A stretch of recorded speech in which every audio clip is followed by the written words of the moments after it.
GST రిఫార్మ్స్కి కేంద్రం శ్రీకారం చుట్టింది. ఈ నెల 22 నుంచి కొత్త స్లాబులు అమల్లోకి వస్తాయి.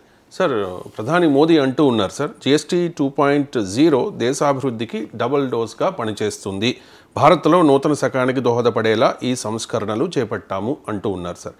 ఏ రకంగా జీఎస్టీ రిఫార్మ్స్ దేశ అభివృద్ధికి తోడ్పడతాయి, దోహదం చేస్తాయంటే ఏం చెప్తారు సార్? అసలు జిఎస్టీ రిఫార్మ్స్ అంటే ఏంటో మనకు మొదలు అర్థం కాదు, ఏం అడుగుతున్నారు అని. ఒకటి ఏంటంటే ఫస్ట్ అడుగుతున్నది రేట్ స్ట్రక్చర్ చాలా గజిబిజిగా ఉంది అని. అంటే 5%, 12%, 18%, 28% జిఎస్టీ ఉంది. మన దగ్గర 4 రేట్లు. చాలా దేశాల్లో అడ్వాన్స్ అండ్ ప్రోగ్రెసివ్ ఎకానమీస్లో కూడా సింగిల్ రేటే ఉంటుంది. నీకు సింగపూర్లో కూడా ఐ థింక్ సింగిల్ రేట్ అనుకుంటాను, సబ్జెక్ట్ టు వెరిఫికేషన్. చాలా అడ్వాన్స్ ఎకానమీస్లో జిఎస్టీ అనేది ఒక్క రేటే ఉంటుంది. కానీ ఆ ఒక్క రేట్ ఉండడం సైంటిఫిక్ కాదు మనలాంటి కంట్రీలో. ఎందుకంటే వస్తు వినిమయంలో అవసరమైన వస్తువులు ఉంటాయి, వాటిని మెరిట్ గూడ్స్ అంటారు. అనవసరమైన వస్తువులు ఉంటాయి, డీమెరిట్ గూడ్స్ అంటారు, లేదా నాన్ మెరిట్ గూడ్స్ అంటారు. అసలు సిన్ గూడ్స్ అంటారు. అంటే ఈ కన్జంప్షన్ మంచిది కాదు సమాజానికి. ఇప్పుడు ఆల్కహాల్ కన్జంప్షన్ ఉంది. ఆల్కహాల్ రోజు తాగేవాడికి కూడా తెలుస్తుంది మంచిది కాదని.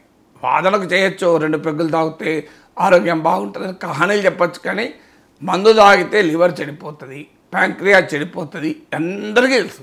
సిగరెట్ తాగేవాడిది లేదా లంగ్స్ చెడిపోతుంది, లంగ్ క్యాన్సర్ వస్తుంది. గుట్కా తినేవాడిని తెలియదా ఓరల్ క్యాన్సర్ వస్తుంది, మౌత్ క్యాన్సర్ వస్తుంది. అయినా తింటుంటాడు. సో అందువల్ల వీటిని సిన్ గూడ్స్ అంటారు. సో ఇప్పుడు షుగర్ అండ్ సాల్ట్ ఎక్కువ ఉన్నటువంటివి కూడా తింటున్నారు. అది తిన్నటువంటి తెలియదు, దీనివల్ల ఒబేసిటీ పెరుగుతుంది, బీపీ వస్తుంది, షుగర్ వస్తుంది. అందువల్ల వీటిని సిన్ గూడ్స్గా డివైడ్ చేస్తారు. మరి merit goods, non demerit goods, sin goods ఉన్నప్పుడు లగ్జరీ గూడ్స్ కూడా ఉంటాయి. ఇవన్నీ డీమెరిట్ గూడ్స్కి వస్తాయి. సో మరి అన్నిటిపైన ఒకే ట్యాక్స్ ఉండడం ఎలా కరెక్ట్ అనేది మొదటి క్వశ్చన్. రెండవది, ప్రజలు వినిమయం చేసే దాంట్లో తేడా ఉంటుంది. ఇప్పుడు ఎవరు ఏ వస్తువు వినిమయం చేస్తారు? చెప్పులు ఉన్నాయి. సో ఒక చెప్పులు, సైకిల్ ఉంది, హై అండ్ మోటార్ సైకిల్ ఉంది, హార్లీ డేవిడ్సన్ లేదా రాయల్ ఎన్ఫీల్డ్ మోటార్ సైకిల్ ఉంది. సైకిల్ మీద రాయల్ ఎన్ఫీల్డ్ మోటార్ సైకిల్ పైన ఒకే ట్యాక్స్ ఉండడం కరెక్ట్ కాదు కదా. భిన్నమైన ఇన్కమ్స్ ఉన్నటువంటి సమాజంలో, ఇన్కమ్ ఇన్ఈక్వాలిటీస్, వెల్త్ ఇన్ఈక్వాలిటీస్ సివియర్గా ఉన్నటువంటి సమాజంలో single rate of GST correct కాదు. కానీ అదే సమయంలో ఈ 4 టైప్స్ ఆఫ్ రేటింగ్ అది ఉండడం కూడా కరెక్ట్ కాదు. అందువల్ల జిఎస్టీ రిఫార్మ్స్లో కోరుకున్నది ఏంటంటే సింప్లర్ ట్యాక్స్, మరింతగా కనీసం ఈ ట్యాక్స్ స్లాబ్స్ను తగ్గించాలి అని. ఇప్పుడు ఆ పని చేశారు. ఇప్పుడు 5%, 18% మాత్రమే ఉంటుంది. 18% ఇస్ ద స్టాండర్డ్. వాస్తవంగా అది కూడా చాలా హై. ఇప్పుడు ఈ రిఫార్మ్స్లో ఉండే ఒక ప్రశ్న ఏంటంటే స్టాండర్డ్ రేట్గా 18% పెట్టారు. 5% అనేది ఎసెన్షియల్ గూడ్స్ పైన 5%. So what is essential, what is non essential కూడా మారిపోతుంది, ఒకప్పట్లాగా లేదు. సో ఇప్పుడు ఈ 18% స్టాండర్డ్, 5% ఇది మీకు ఎసెన్షియల్ వాటి మీద పెడుతూ 2 రకమైన ట్యాక్స్ స్లాబ్స్. ఇక సిన్ గూడ్స్ పైన 40% పెంచారు. అంటే 28% ఉన్నది కాస్త 40% అయింది. చాలామంది దాంట్లో ఎక్కువ వస్తువులు చేరుస్తారేమో అని. ఎందుకంటే ప్రభుత్వాలకు ఏంటంటే పన్నులు వేయాలన్నా గులగుల పెడుతూ ఉంటుంది, దురద పెడుతూ ఉంటుంది, ఎందుకంటే ఆదాయాలు వస్తాయి కనుక. సో అందువల్ల 40% పైన ఎక్కువ పెడతారనుకున్నారు. 40% పైన ఎక్కువ ఏం పెట్టలేదు, తక్కువ గూడ్సే 40%లో పెట్టారు. అందువల్ల మెరిట్ గూడ్స్గా అనుకున్న వాటిని, ఎసెన్షియల్స్ వాటి మీద 5% పెట్టారు. ఇప్పుడు ఉదాహరణకు మనకు షాంపూ, సోపు, టూత్పేస్టు వీటిపైన 5% ఉంటుంది మనకు. ఇవన్నీ రోజు వాడుకునే ఎసెన్షియల్ ఐటమ్స్ కదా. సో అలాగే మీకు 18% మీకు స్టాండర్డ్ ట్యాక్స్గా పెట్టారు. దీన్ని 18% కన్నా ఇంకా తగ్గిస్తే బాగుండును అనే భావన ఉంది. ఎందుకంటే 18% స్టిల్ వెరీ హై స్టాండర్డ్కు. చాలా దేశాల్లో 7% ఈ రేంజ్లో కూడా ట్యాక్సేషన్ ఉంది, అడ్వాన్స్ ఎకానమీస్లో కూడా. సో అందువల్ల మీకు ఇంకా బెటర్ రిలీఫ్ ఉండేది. బట్ స్టిల్ ప్రాసెస్లో వస్తుందని ఆశించుదాం. సో ఇది మొదటిగా వచ్చిన మార్పు. రెండవది ఏంటంటే కరెక్టింగ్ అనామలీస్. అంటే ఈ అసంబద్ధత జిఎస్టీలో చాలా ఎక్కువ ఉండే. చాలా రోజులు చర్చ కూడా జరిగింది. మసాలా పాపడ్స్ పైన ఏ రేటు, పాపడ్ల పైన ఏ రేటు, పరోటా పైన ఏ రేటు, దానికి పన్నీర్ పరోటా పైన ఏ రేటు, ప్యాక్డ్ మీద ఏ ప్యాటు, అన్ప్యాక్డ్ మీద ఏ రేటు, ఇలా గందరగోళం ఉండి జిఎస్టీ ట్రిబ్యునల్ దాకా కూడా పోయాయి.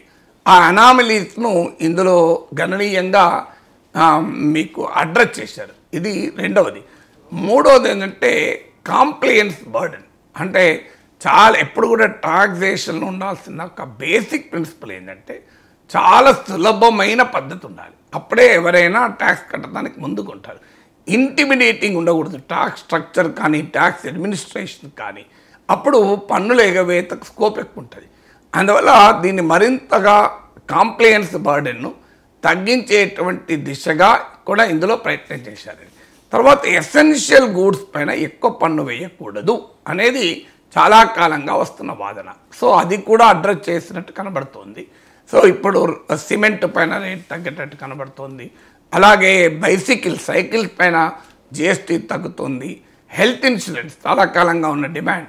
అసలు ప్రజల ఆరోగ్యం పైన చేసే ఖర్చుల పైన మీరు ట్యాక్సెస్ ఏంటి అని.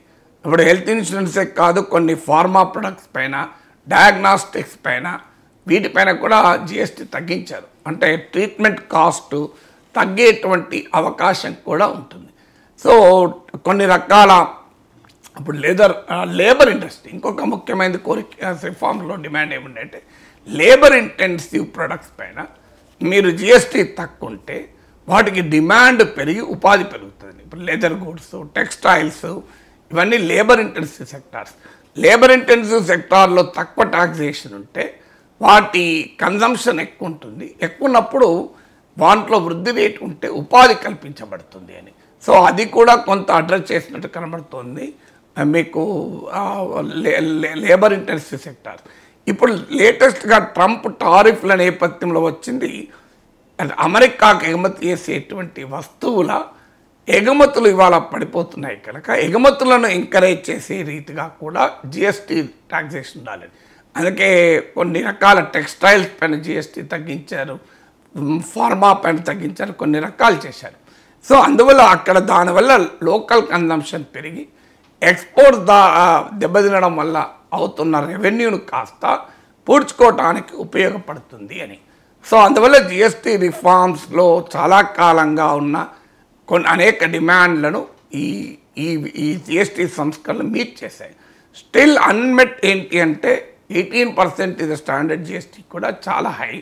ఇది మొదటి సమస్య. ఇక రెండవది ఇది ఎంత మేరకు గ్రోత్కు బూస్ట్ ఇస్తుందని. అంటే ఇప్పుడు జిఎస్టీ రిఫార్మ్సే కాదు, ఈవెన్ ఇన్కమ్ ట్యాక్స్లో కూడా కొంత రిలీఫ్ ఇచ్చారు.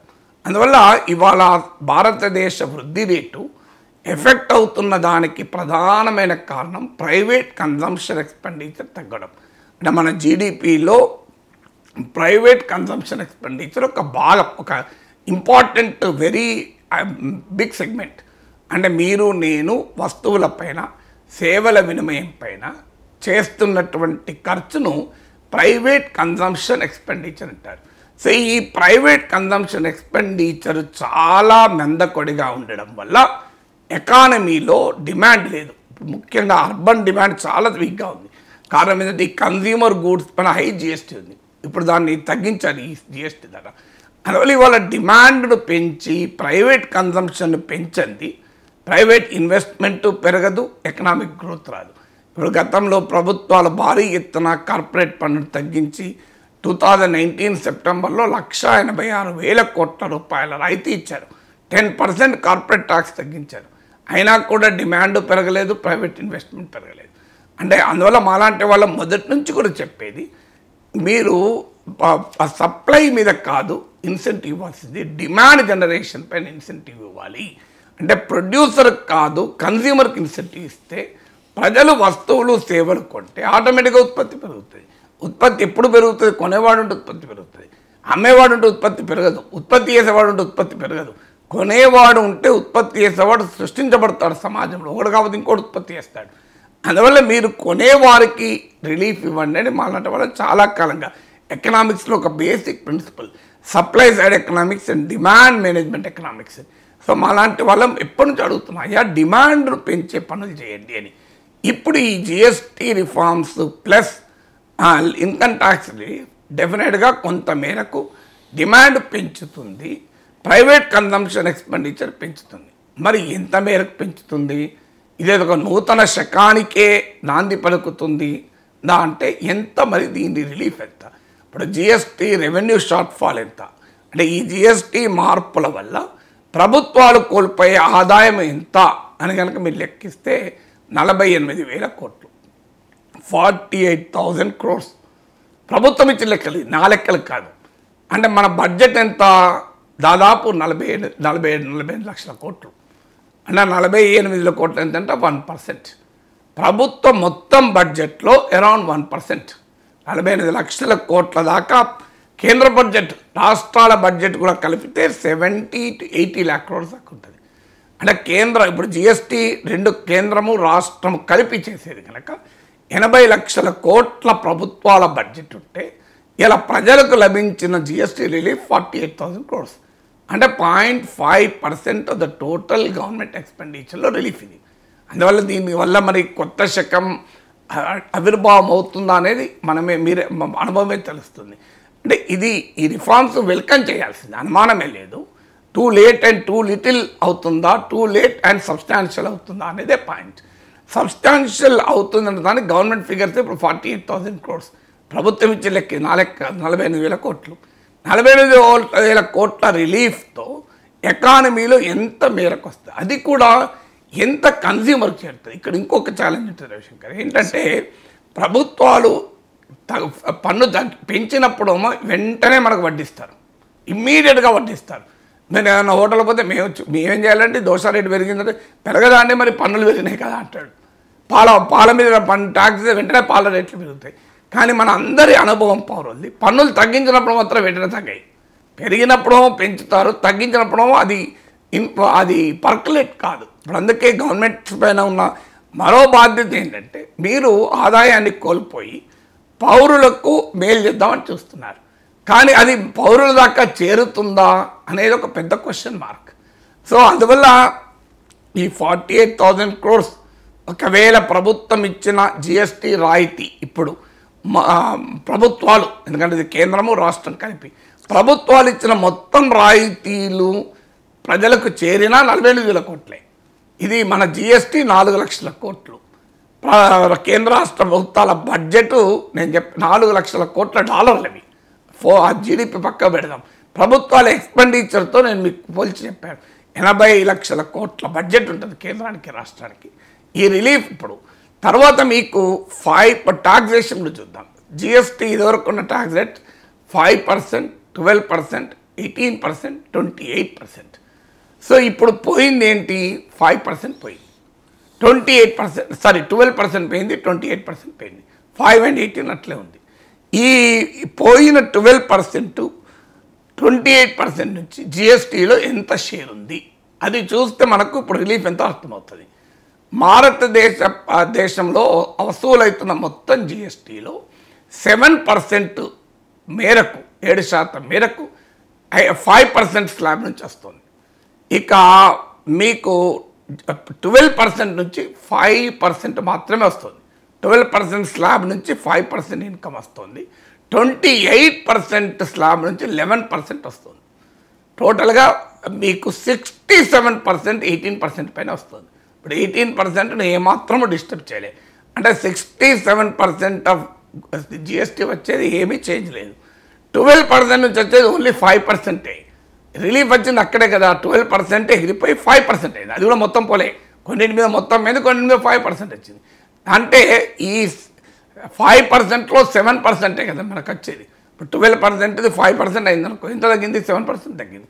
12% జిఎస్టీ నుంచి వచ్చే టోటల్ జిఎస్టీ ఇన్కమ్ ఇది ఓన్లీ 5%. 7% 5% ఎంత? 0.35% అవుతుంది. 0.35% మనకు అర్థం కావాల్సింది. ఇక 28% నుంచి 11% వచ్చింది.